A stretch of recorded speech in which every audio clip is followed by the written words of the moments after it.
So it's been a little bit more than a year since I moved to Japan in the middle of the pandemic, and I thought it's a good chance to bring you around Kyoto and share what I've learned this last year.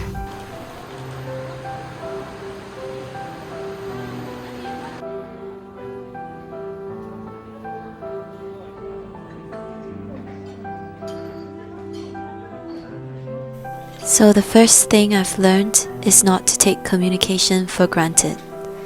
So I've never experienced that much anxiety trying to do basic adult things like opening a bank account and trying to get an apartment. So I am improving. I'm getting a bit better at the language every day.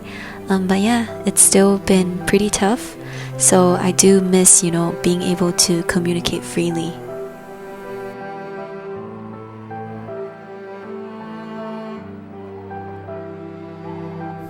Next, family is always there for you, no matter where you are. Every time I got on a call with my mom, she would always ask me when I'm coming back. And I came to realize that going back home could just be a yearly thing. And, I still don't know. So this meant that physical time with family is just getting less.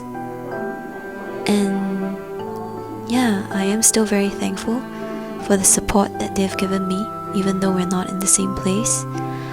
But that's something that I've learned this year.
The next thing I've learned is that you don't have to give everyone your time.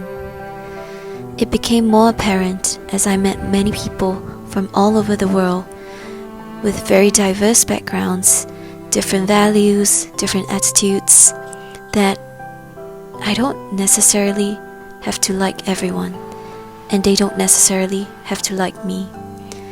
Once I realized that my time is finite, I became more intentional about the people I choose to spend my time with. Of course, it's not that I'm closed off to opportunities to meet and to learn about people and other cultures, but I became a lot more intentional about the time I spend.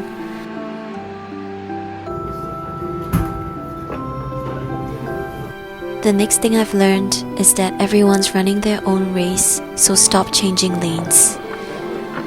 So social media does cause this comparison trap. We tend to compare ourselves to a single person in one area of their lives because we see how well he or she is doing, and because that's what they present. But we tend to neglect the rest.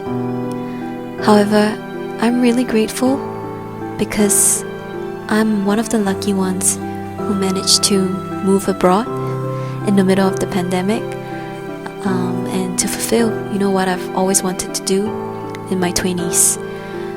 I wonder if I will ever leave social media, but I am definitely more self-aware when it comes to this.